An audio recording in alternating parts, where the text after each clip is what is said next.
지난주 설교에서 예수께서 이렇게 피 뿌리심 뿐만이 아니라 자신에게 임하신 성령으로 말미암아 자기를 성결케 하셨다라고 말씀드렸습니다. 그래서 예수께서는 자신을 성결케 하심으로 당신의 몸된 교회도 성령 부음에 참여하게 하셔서 교회도 역시 성결케 하셨습니다. 그런데 이 성령을 부음을 받았을 때 성결케 됨 뿐만이 아니라 예수께서 대제사장으로서 성령 부으심을 받으심으로써 그 부어진 성령 안에 교회가 함께 참여함으로써 예수의 부요함을 교회도 소유하게 되었다는 것입니다. 이것이 교회가 갖고 있는 아주 놀라운 비밀입니다. 다시 말하면 예수께 부어진 모든 그 신령한 것에 성령의 기름 부음을 받음으로써 만미함은 것인데 예수 그리스도의 몸된 교회도 예수께 부어진 그 신령하고 풍부한 것들을 같이 누리게 된다는 것입니다. 성령 부으심으로 말미암아서 예수께서 이 세상에 오셔서 세우시려고 했던 나라는 세상의 나라 같은 나라가 아닙니다. 창이나 칼이나 총과 칼로서 세상의 물질로 세우는 그런 나라가 아니라 신령한 영의 나라입니다. 그래서 물질이나 세상의 번영으로 해결할 수 없는 것들을 해결하시기 위해서 예수께서 오셨습니다. 인생을 살다 보면 경제적으로 정말 어렵거나 혹은 육신의 질병이 많이 깊어지면 인생에 정말 큰 충격이 옵니다. 그런 것들은 사실 결코 가볍지 않습니다. 아주 고통스럽습니다. 그러다가 병도 고치고 경제적인 문제도 어느 정도 해결이 되면 인생의 문제가 해결된 것 같아도 사실 거기서부터 새로운 문제가 시작됩니다. 지난주에 미국과 이스라엘이 이란을 공격했습니다. 미사일과 스텔스 폭격기를 사용해가지고 막 폭격을 하고 오전에 출근해서 회의를 하고 있었던 이란의 최고 지도자 49명이 졸지에 사망했습니다. 이란도 곧 반격에 나서서 홀무즈 해협을 봉쇄하고 그곳을 지나다니는 모든 배를 다 격침시켜버릴 거야 이렇게 위협했습니다. 이 홀무즈 해협은 원유가 수송되는 이 폭이 아주 좁은 이 지도 보면 참 희한하게 생겼어요.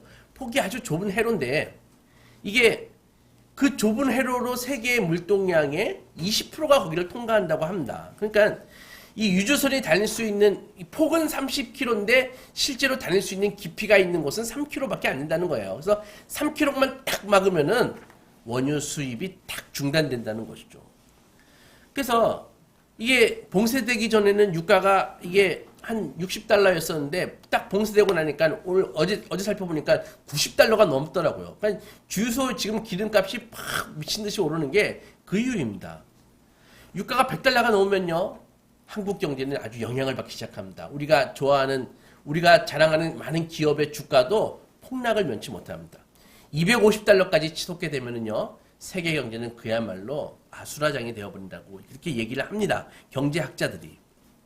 이런 상황은 국가 경제에 큰 부담이 아닐 수 없습니다. 기본적으로 그 먼 중동에서부터 먼 그 기름과 가스를 배로 실어와야 되는데 위험하고 사실은 비용이 많이 들죠. 이번 사태로 홀무즈 해협을 통과하는 비용이 그 운임이 살펴보니까 17배가 되었다고 합니다. 하루아침에. 이럴 때 이런 생각이 들지 않습니까? 산유국들은 참 좋겠다. 석유를 수입할 필요도 없이 그냥 퍼다가 팔면 되고 자기네들 먹고 쓰고 우리도 산유국이었으면 좋겠다라는 생각이 듭니다. 근데 재미있는 것은요. 다른 산업이 없이 오직 기름만 팔아서 먹고 사는 산유국들은 희한하게도 경제적으로 다 어렵습니다. 이라크, 나이지리아, 베네수엘라, 쿠웨이트 이런 나라들이 그런 나라들이거든요. 다른 산업은 없어요. 오직 기름만 팔고 먹고 사는데 다 어려워요. 석유가 펑펑 나오지만 이 경제적으로 어려운 이 모순 같은 이 상황이 오랫동안 이 나라들은 겪고 있습니다. 왜 그럴까요 도대체? 땅만 파면 석유가 나와서 마치 꽁돈처럼 돈이 막 들어오니까 그 돈으로 복지 혜택을 늘리고 살림이 넉넉하니까 국민들이 이 나라 살림이 제대로 돌아가는지 이렇게 감시하는 체제가 굉장히 느슨합니다. 이런 나라들이. 1959년도에 네덜란드 앞에 그 부케라는 바다에서 어마어마한 가스전이 발견됐습니다. 막대한 가스를 이제 네덜란드가 파가지고 수출하면서 순식간에 네덜란드에 전에 벌어본 적이 없는 돈이 팍 들어왔습니다. 쏟아져 들어왔죠. 어떻게 되었을까요? 10년 후에 네덜란드가 아주 폭망했습니다. 10년 후에 보니까 물가가 치솟고 실업률이 폭등하고 경제가 폭망했는데 이상하죠? 왜 이런 일이 벌어집니까? 전에 없던 돈이 막 쏟아져 들어오니까 그것 가지고 국민들에게 막 나눠줬거든요. 그러니까 막 꽁돈을 막 받다 보니까는 이제 사람들이 힘들게 제조업이나 농업 같은 거를 안 하려고 그러는 거예요. 그러니까 그런 사업을 할 이유가 없어지는 것이죠. 돈이야 많으니까 그깟 것들 다 돈 주고 사다가 수입해서 쓰면 되고 먹는 것도 사다가 수입해서 쓰면 되고 이런 생각을 다 하고 살았습니다. 결과적으로 네덜란드 환율이 치솟고 환율이 치솟으니까 물가가 폭등하고 실업률도 급등했습니다. 가스 팔아 먹고 사니까 다른 산업들은 점점 죽어가지고 거의 다른 사람의 경쟁력이 없어졌어요. 그런데 중동이나 아메리카 이런 곳에서 가스가 나오니까 가스값이 폭망하게 떨어졌거든요. 그러니까는 하루아침에 경제가 주저앉아 버렸죠. 반면에 우리나라도 석유 좀 얻어보려고 엄청 노력을 해왔습니다. 근데 뭐 지금까지 제대로 되는 게 없습니다. 제7강구 노래까지 만들어가지고 열심히 해봤는데 일본의 비협조로 제대로 7강구 파보지도 못했고 얼마 전 포항 앞바다의 그 대왕고래 그것도 이런저런 이유로 여야가 싸우고 예산 안 주고 한 군데 파보니까 기름 별로 조금밖에 안 나왔어 이러고 이게 지지부진한 상태가 되어버렸습니다. 그러니까 오히려 이런 상황이 얼마나 감사한지 모릅니다. 생각해 보십시오. 포항 앞바다 그 대왕고래에서 정말 가스나 석유가 펑펑 쏟아지면 어떤 일이 벌어지겠습니까? 갑자기 복지 욕구가 폭발할 것입니다. 이제 일할 필요 없겠네. 우리 석유 팔아서 그 돈 가지고 먹고 살자. 난리가 날 것입니다. 동시에 표로 먹고 사는 정치인들은 온갖 선심성 복지 정책을 막 쏟아낼 것입니다. 그런데 감사하게도 우리나라엔 석유가 나지 않습니다. 그러니까 어때요? 늘 근심하고 늘 걱정하죠. 기름값이 오르면 어떡하나. 저것도 전쟁해가지고 또 폭등하는데 하면서 막 고민을 하죠. 그런 가운데 이 피 같은 돈, 이 세금 제대로 쓰고 있나 막 감시를 하고 잘못하면 막 쫓아내버리고 탄핵시켜버리고 여야가 싸우고 이러면서 민주주의가 발달하고 사회가 항상 긴장하고 지하자원이 없기 때문에 우리는 그런 거 할 수 없으니까 반도체나 자동차, 조선 이런 거 해가지고 육성하며 사는 것입니다. 결과가 어떻습니까? 지하자원이 빈약한 우리는 아까 말한 그런 나라들보다 훨씬 낫습니다. 얼마나 감사해요. 천연자원의 결핍이 오히려 채찍이 되어서 긴장의 끈을 놓지 않는 결과를 만들어낸다는 것이죠. 우리 인생도 마찬가지입니다. 미국에서 이 슈퍼볼 같은 복권 같은 거 유명하거든요. 슈퍼볼 할 때, 복권을 할 때 정말 이 당첨 금액이 우리나라는 로또 기껏해야 뭐 10몇억 이런데 미국은 그 사이즈가 다릅니다. 어마어마합니다. 얼마 전까지 1조 넘은 그런 복권도 있었습니다. 그런 천문학적인 복권 당첨금을 받은 사람들이 조사해보면 예외 없이 다 불행해졌다는 것을 우리가 방송에서 자주 보지 않습니까? 우리도 로또 당첨되고 갑자기 땅값 올라서 부자된 사람들 추적해보면 대부분 다 불행해졌습니다. 이것은 인생의 문제가 세상이나 이 세상에 물질의 결핍에 있지 않고 세상적인 성공에 있지 않다는 것을 보여주는 반증이라는 것이죠. 단순히 물질의 결핍을 채우는 것이 우리를 행복하게 하는 것이 아니라 근본적인 문제가 우리에게 있다는 것을 보여주는 것입니다. 근본적인 문제, 그것을 해결하시기 위해서 우리 주 예수 그리스도께서 이 땅에 오신 것이죠. 하나님은 이 예수님의 인성에 그 성령을 부어주실 때, 그때 어마어마한 복도 그때 부어주셨습니다. 마치 어마어마한 보화가 쌓여있는 창고처럼 예수 안에는 놀라운 복이 쌓여져 있습니다. 하나님께서는 주님의 그 인성에 그 접붙여진 교회가 그 창고로부터 온갖 좋은 것들을 공급받을 수 있도록 그렇게 하셨습니다. 혹시 이런 경험 안 해보셨습니까? 우리 교회에서 같은 밥을 먹어도 집에서 혼자 먹거나 둘이 먹을 때보다 교회에서 성도들과 함께 먹을 때가 훨씬 맛이 있고 많이 먹지 않습니까? 그렇죠? 저도 예전에 여러 교회를 다녀봤는데 근데 평생 교회에 이렇게 밥을 먹다가 수원의 어떤 큰 교회를 다니게 됐는데 그 교회는 밥을 돈 주고 사 먹는 그런 시스템을 갖고 있더라고요. 그게 지금 잘못했다고 말하는 건 아닙니다. 아무튼 처음에 이게 적응이 잘 안 됐습니다. 근데 평생 교회에서 돈 주고 밥 사 먹어본 적이 없는데 거기서는 다 성도들이 밥을 사 먹더라고요. 예수님도 배고픈 사람들을 위해서 보리떡 5개와 물고기 2마리로 5,000명을 먹이셨는데 예수님의 제자인 교회가 왜 공짜로 밥을 주지 않지? 라는 그런 야박한 생각을 제가 그때 했었습니다. 우리 교회가 장점이 참 많은데 담임 목사가 최고는 절대 아니지만 우리 교회 식사는 어디에 내놓아도 정말 최고임을 자부합니다. 성도님들의 그 사랑과 기쁨의 그 자원하는 헌신으로 만들기 때문입니다. 여러분 실제 지금 요새 가면은요 많은 교회들이 이 식당 운영에 정말 어려움을 많이 겪습니다. 이 설거지할 사람이 없는 곳도 많이 있고요. 왜 맨날 봉사하는 사람만 봉사하냐 막 이렇게 불만이 있는 교회도 정말 많이 있습니다.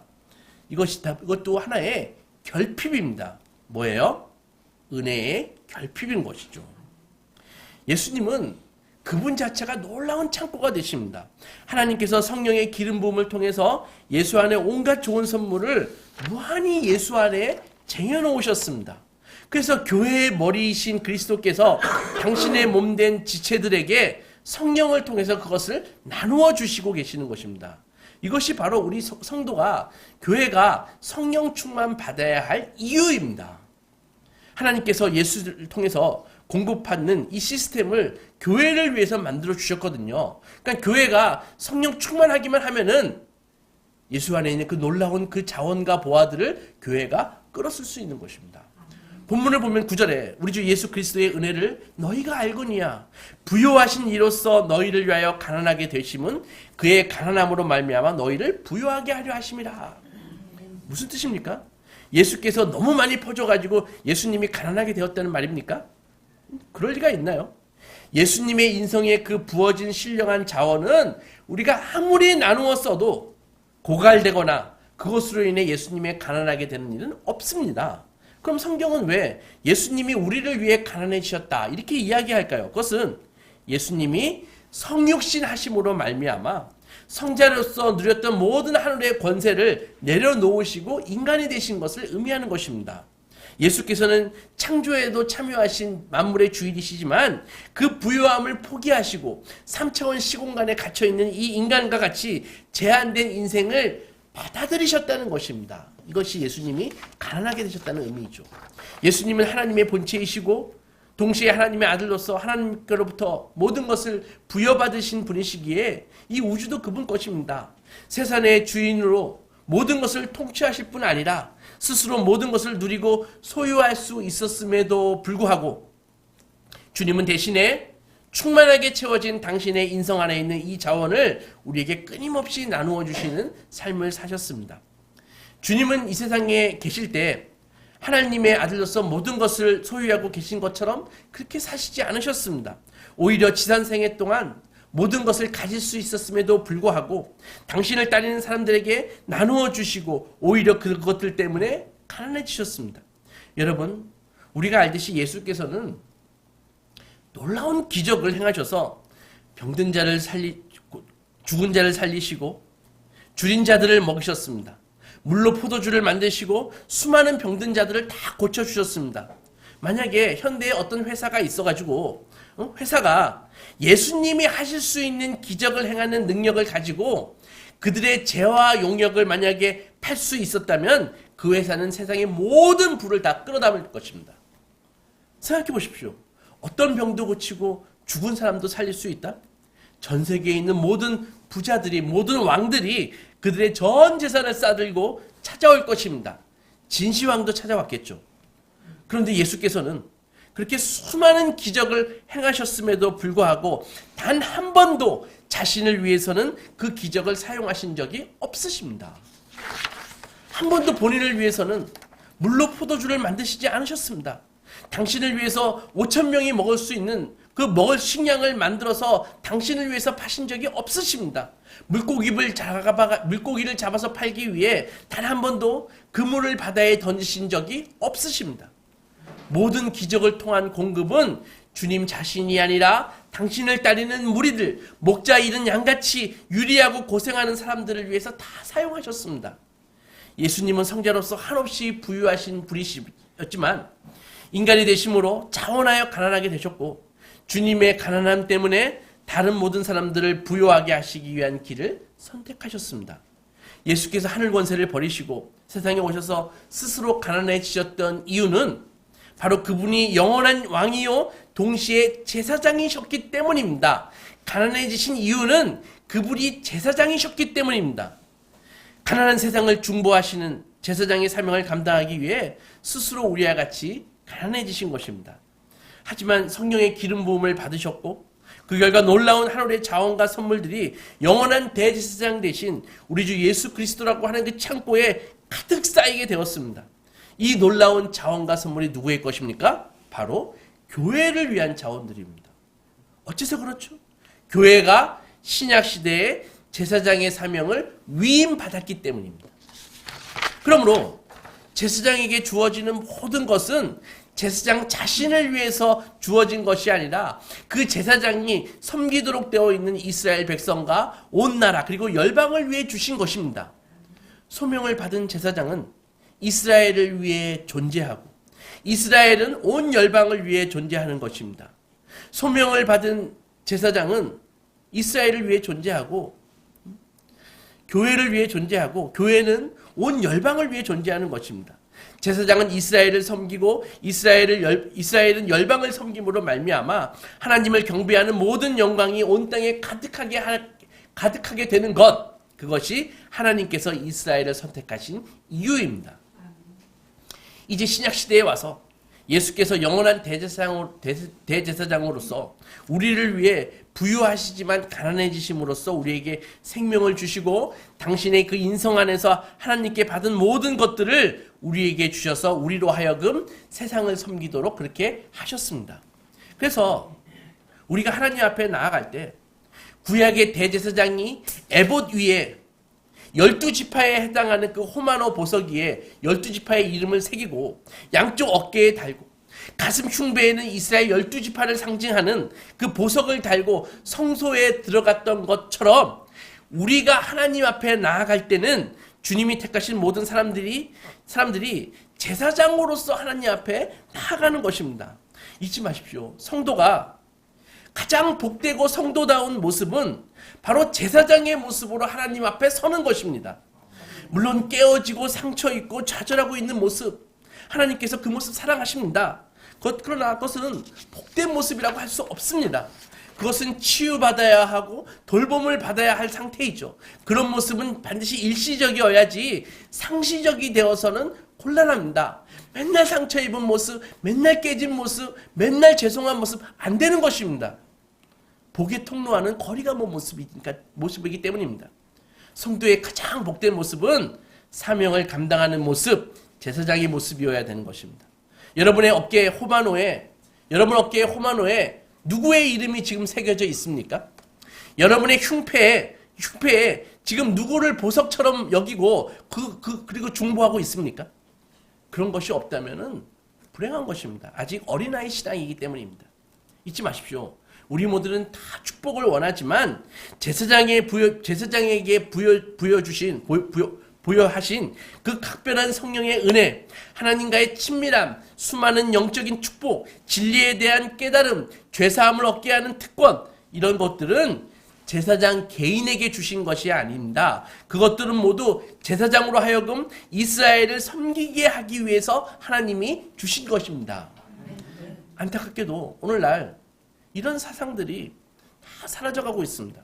그래서 많은 사람들이 자신이 하나님 앞에 받은 그 큰 은혜도 나에게만 주신 것이고 내가 이렇게 큰 은혜 받는 이유는 내가 신앙생활을 똑바로 했기 때문에 하나님이 나에게 상 주신 거야, 이렇게 생각한다고요.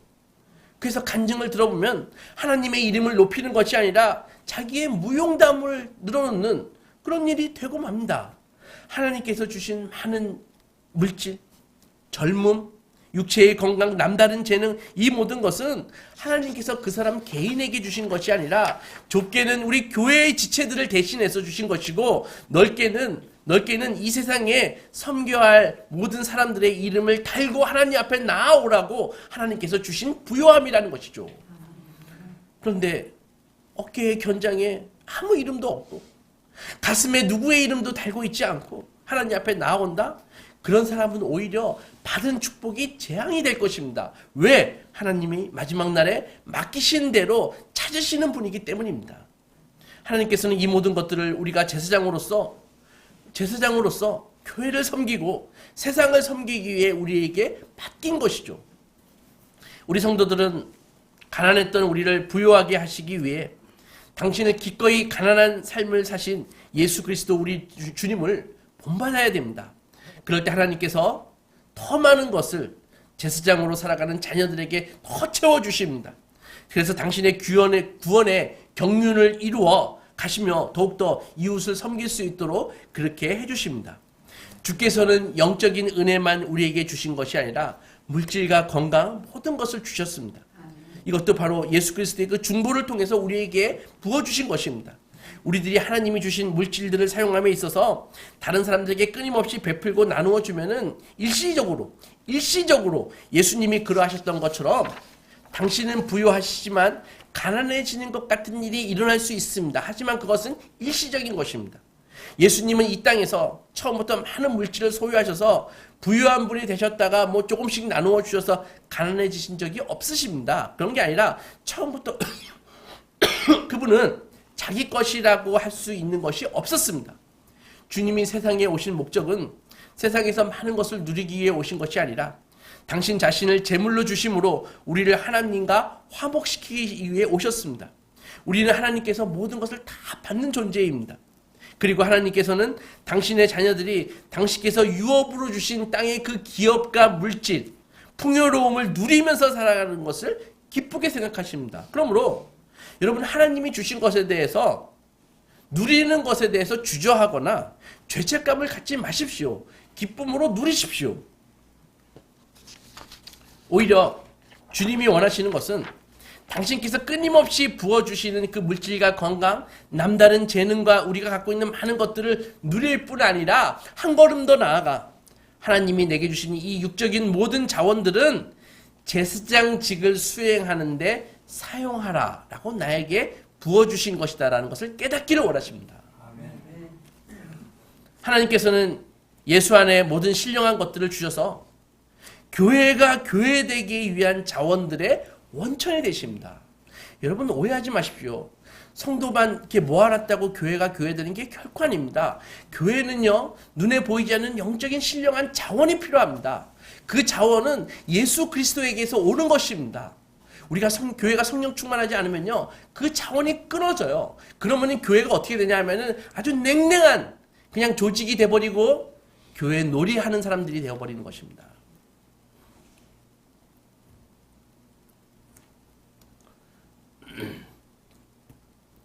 우리가 주님께서 그리스도께 접붙여지는 모든 성도들에게 이 자원들을 공급해 주십니다. 아시죠? 설마 모르시지도 않죠? 교회가, 이 건물이 교회가 아니라는 거 아시죠? 성도들의 모임이 교회입니다. 머리를 예수 그리스도로 한 성도들의 모임이 교회입니다. 그러면 여기서 교회에게 자원이 공급된다고 할 때 건물에 부어지는 것이 아닙니다. 우리들에게 성도들에게 부어주시는 것입니다.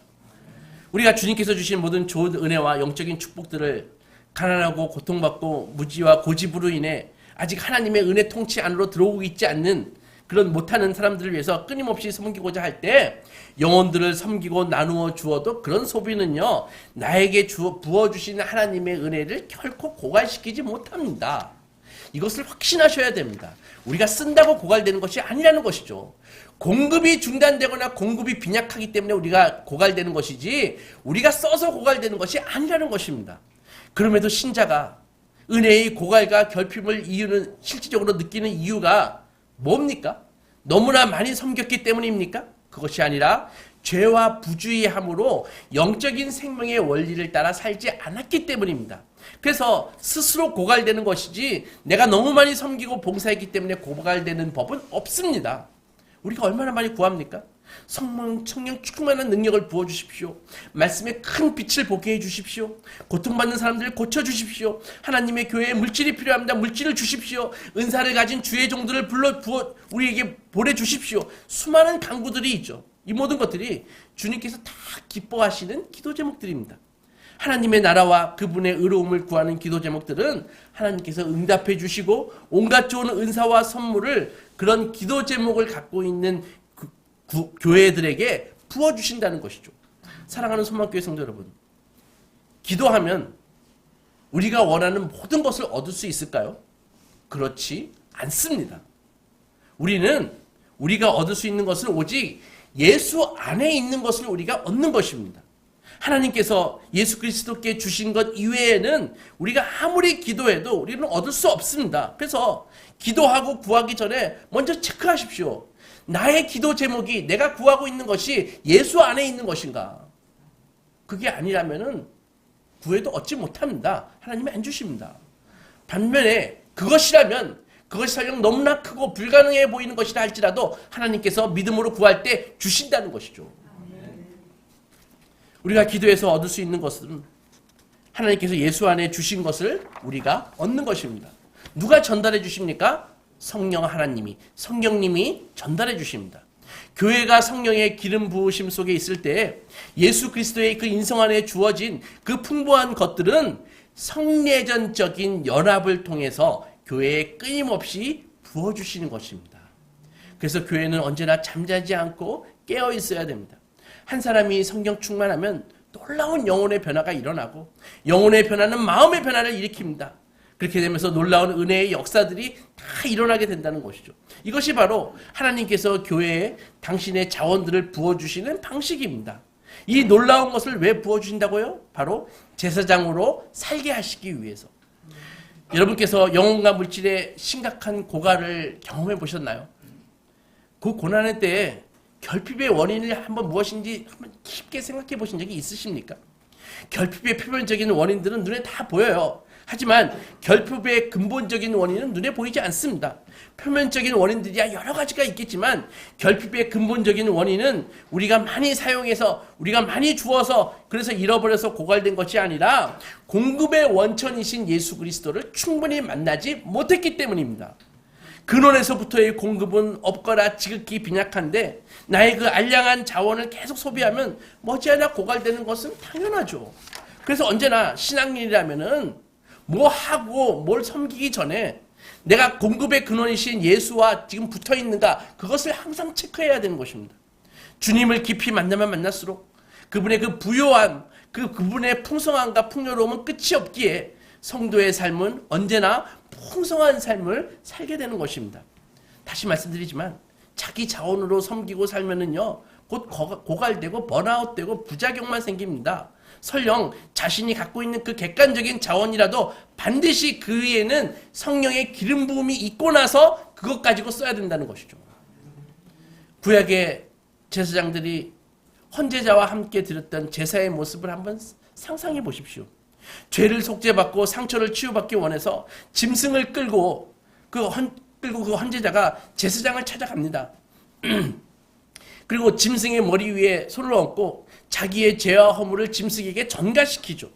그리고 나서 뭐 해요? 짐승을 제사장이 잡는 게 아닙니다. 자기가 잡는 것입니다. 칼로 그 짐승의 숨통을 끊으면서 자신의 죄를 생각하면서 흐느끼고 통곡하는 것입니다. 짐승은 각이 떠지고 제단에 올려집니다. 곧 연기가 피어오르고 불이 나고 이미 피로 흥건해진 제단은 피비린내와 짐승들의 몸에서 쏟아진 그 더러운 오물들, 그 냄새로 진동하는 것입니다. 여러분, 제사의 현장은 깔끔한 장소가 아닙니다. 결코 오물과 상처와 통곡과 비명이 뒤섞인 피비린내 나는 그런 혼란의 장소라는 것이죠. 오해하지 마십시오. 왕 같은 제사장이라 그랬으니까 편안하고 럭셔리한 장소에 있는 게 아닙니다. 제사장이 있어야 할 곳은 바로 그런 곳입니다. 통곡이 있는 곳, 비명이 있는 곳, 오물과 상처가 있는 곳, 바로 그곳이 제사장이 있어야 할 자리라는 것이죠. 그 사이를 정결례를 마친 제사장들이 깨끗한 옷을 입고 지나면서 오물 속에 있지만 오물에 물들지 않고 오히려 그 죄인들을 위해 하나님 앞에 그들의 죄와 허물에 대한 은혜와 용서를 베풀어 주시도록 중보하는 것입니다. 기도하는 것입니다. 빌어주는 것입니다.